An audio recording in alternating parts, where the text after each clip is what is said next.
Greetings, fellow YouTubers. So I recently received $160 some odd in PayPal from Joel Patrick, who's helping my buddy Trapped sell the t-shirts. So thank you for helping me with that t-shirt sale that you guys are doing. Greatly appreciated.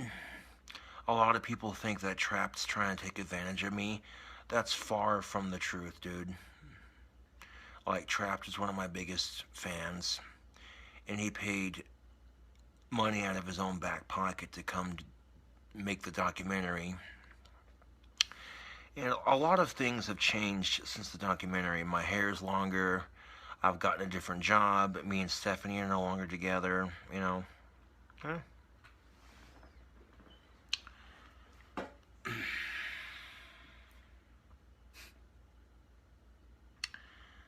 My ex-girlfriend Stephanie is a fucking piece of work, let me tell you. Oh, he never did anything for me. Fuck you. Stephanie tried telling anybody who would listen on Facebook, he never did anything for me. Okay, where to start? Let's see. When I got kicked out of Job Corps, Stephanie wanted to drop out of Job Corps so badly so she could be with me. And I convinced Stephanie to complete the program at Job Corps for me, so that way, when she got out of Job Corps, if a job in her field of study became available, she would be able to get it. So she got tired of working her shitty fast food job, and she wanted a job in her field of training. You know what I'm saying? She'd be able to get it, no problem. Stephanie never had sex until she met me. So basically, Stephanie's first impression of sex was through me. Long story short, Stephanie will use any sad excuse to get laid. And she's kind of a nympho, dude. And when you give a chick's first impression of sex and it turns her into a nympho, I'm just saying, that's a confidence booster. Not to mention that, you know, I would show her off on YouTube, like, hey, look what I accomplished. I got me a cute-ass chick for a girlfriend. Fuck all you haters talking shit. And I'd take her out to eat whenever I could afford it, you know what I'm saying? I managed to make it last 2 years, which is not bad considering that it was my first girlfriend, you know. Yeah. I certainly could have done worse for my first girlfriend, but Stephanie is manipulative and she overthinks shit constantly.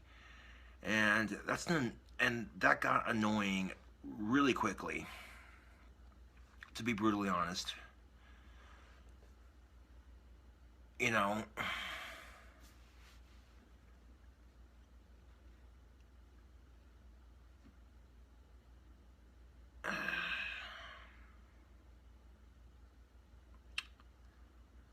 but it is what it is, YouTube.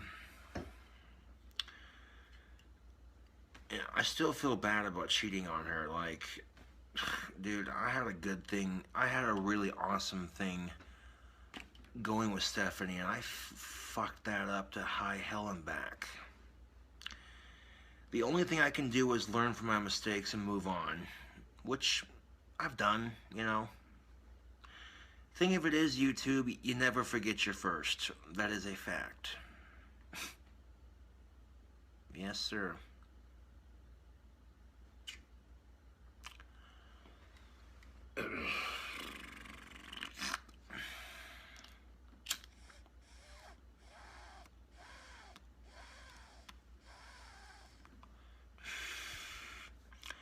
I know in the documentary of mine, I said if I had a gun, I'd probably kill myself. Fuck suicide. Straight up. I get suicidally depressed from time to time, but I always talk myself out of it. I find excuses to stick around, you know? every time I've attempted suicide, it's failed every time. And I tend to think that if every suicide attempt I've taken has failed, then maybe I'm here for a reason.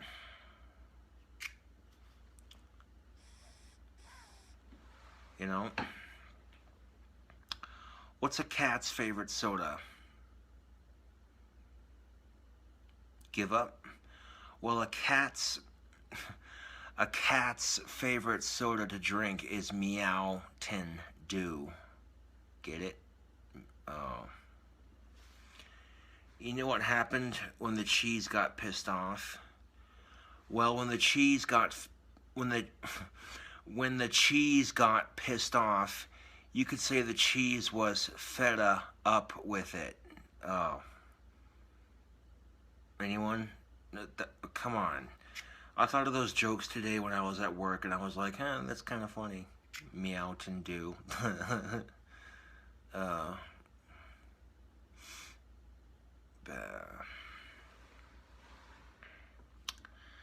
On a side note, however, I know people are going to get tired of me bitching about it, but I get tired of being rejected by every girl I crush on. That shit gets old after a minute, and despite the fact I know I'm an attractive young man, when you get rejected by every girl you crush on, you don't feel so attractive.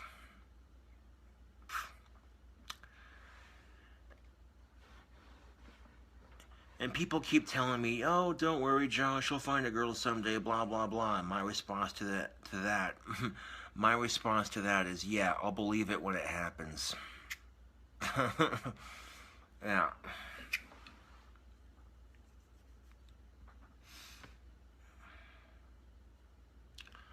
But sometimes being single isn't necessarily a bad thing, you know. You have more time to enjoy personal time, you know. To literally do the things you enjoy doing, you know. And to hang out with your friends and not have your significant other saying, well, I don't like your friends, or my mother doesn't like you. Fuck all that.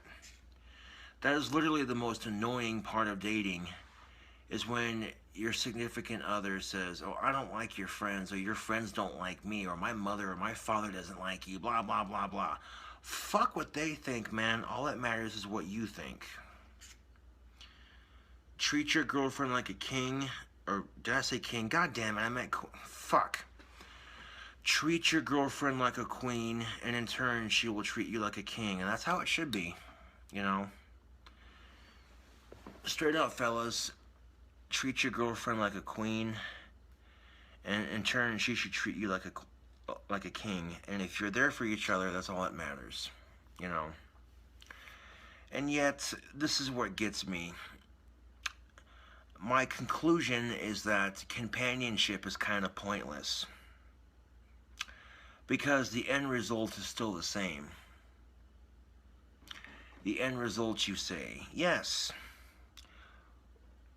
we are born alone and we die alone. So even if you find somebody to spend the rest of your miserable life with, you're still going to die alone. You can't change that, man. One day you're going to wake up and your wife's going to be dead. And either natural causes or some shit, you know. That tends to happen when you've been married to somebody for 75 plus years. One day you wake up and your wife and or husband is dead. And you spend the rest of your miserable life old, wandering the nursing home, wandering your house, looking for your deceased significant other half. YouTube, the pain of losing a life partner is just as great as somebody who has spent their entire life alone because they couldn't find companionship. Just as great. You take somebody who's had the hardest luck with finding a date versus somebody who just lost their life partner, and I guarantee you that the pain both those individuals feel is genuinely great and genuinely the same, even if it is to some degree on different aspects. The feeling is still the same. The feeling of loneliness. Yeah. And one of the reasons why I don't want to date or have companionship is because of that simple fact that we all die alone in the end anyways. So, you know, like the thought of, you know, growing old with somebody just to watch them go before you is painful to think about, to be honest. You know, the thought that if I find some girl to be with the rest of my life, it's all good and dandy for a couple plus years, but then the thought of me passing away before she does, that thought hurts me even more than her passing away before me, you know? Because I would never want to put a girl I love through that much pain, you know? So I think to myself, well, let's see, you hate getting rejected by, you know, sincerely, I think to myself, I hate getting rejected by women, I don't want kids. Fuck it, stay single and avoid sex like the plague and you're golden. At the cost of me being lonely, eventually I'll get used to it. You know? But then I'm just miserable. But then, you know what I'm saying, that can be miserable at times, you know? Especially when you're seeing other couples out in public who are enjoying each other's company. And then you get to the point, then it gets to the point, YouTube, where you're just grossed out by public display of affection. Like, it gets to the point where you're pissed off at couples for PDA, and you think to yourself, man, there's children running around. They don't need to see that shit. But deep down inside, you know it's because you're jealous that you don't have anybody and they have somebody. And even if you don't want to admit it, damn, that's pretty fucking realistic, isn't it? Trust and believe you're not going to meet anybody more real than me. I tell it like it is. That's part of having Asperger's, is sometimes I'm incredibly blunt. Yeah. So rather than letting it piss you off and gross you out, you know, if you haven't had anybody for a long ass time, ignore it, you know. Straight up, be like, you know, even though you know what they have is fake and it's not gonna last, ignore it.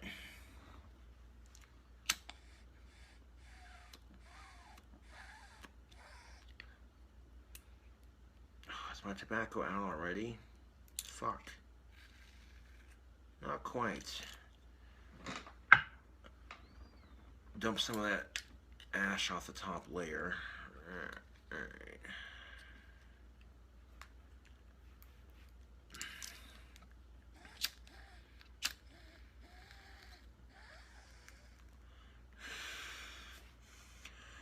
The thing about trying to date somebody who's been single for a long ass time is the person who's been single for a long ass time, eventually that person learns to be independent and not rely on somebody else for happiness.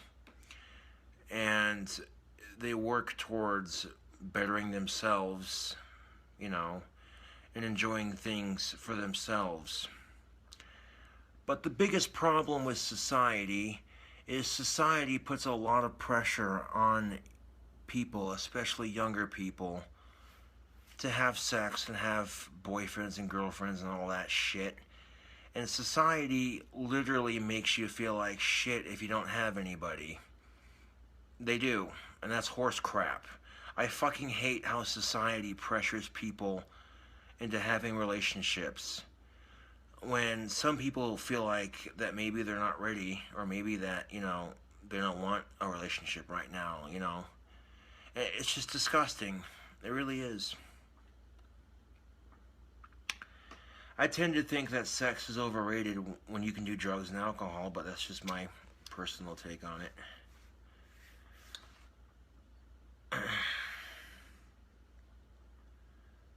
And because, seriously, your bag of weed's not going to complain when you're smoking another strain with your homies. Your bag of sativa is not going to bitch when you smoke indica with a homie. To quote one of my songs. To quote one of my songs. Have you met my lady friend Mary Jane? She don't bitch or complain.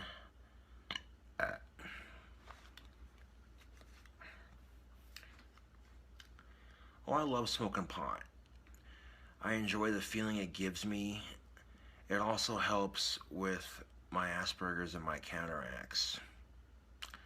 And I go to Colorado when I can, you know, get a couple buddies together, hop into a car, save up a shit ton of money for gas, drive down to Colorado, go to a dispensary, smoke it all in Colorado, drive back with nothing on you, you're good to go. Yeah.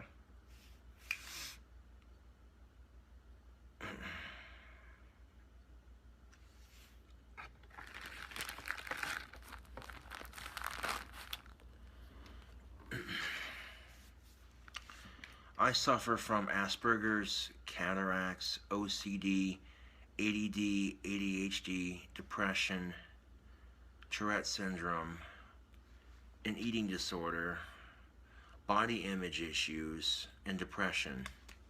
Yeah. That's a fucking, yeah. But you don't see me complaining about it. No, not at all. It could be worse. So much worse.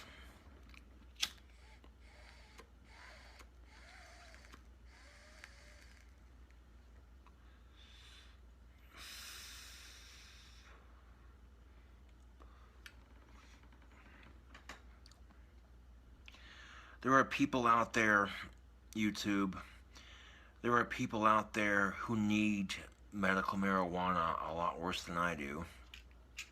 Just saying.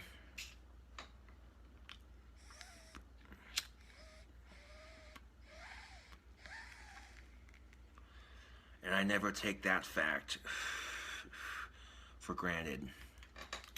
Yeah.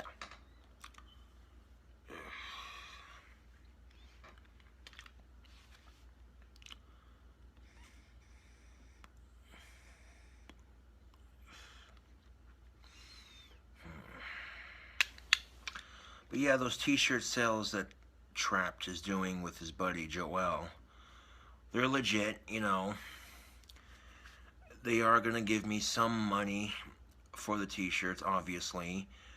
They're going to keep a little bit for themselves to help with the production, and a little bit for themselves for profit for doing the whole thing, obviously. But yeah, I am getting some money out of the deal here, you know. So, that's cool, you know. I checked my PayPal recently and I have like $160+ sitting in it right now. Yeah. And you know what's pissing me off about Teespring? Even though I've already linked my PayPal account to Teespring, it's not letting me, like, it, when I went to go put the $16 and some odd cents from my last t-shirt sale, which got canceled because Teespring suspected that I was using third-party content on a t-shirt, but whatever. Teespring kept on saying, you need to link your PayPal email address. You can do that in settings. I'm like, alright, so I click on my Teespring account settings, and there's a little section that says, enter your PayPal's email address. So I do that, and I get redirected to the same page, and it says that your email must match the emails listed And I'm like, what the hell? Because I use the same goddamn email for my Teespring that I do for my PayPal. So I don't understand it. You know what I'm saying? Like, if I use the same fucking email for my Teespring that I do for my PayPal, there shouldn't be an issue. Like, a couple months ago, I transferred money from my Teespring sales to my PayPal with no problems. So I don't know why the fuck my PayPal's not hooked up to it.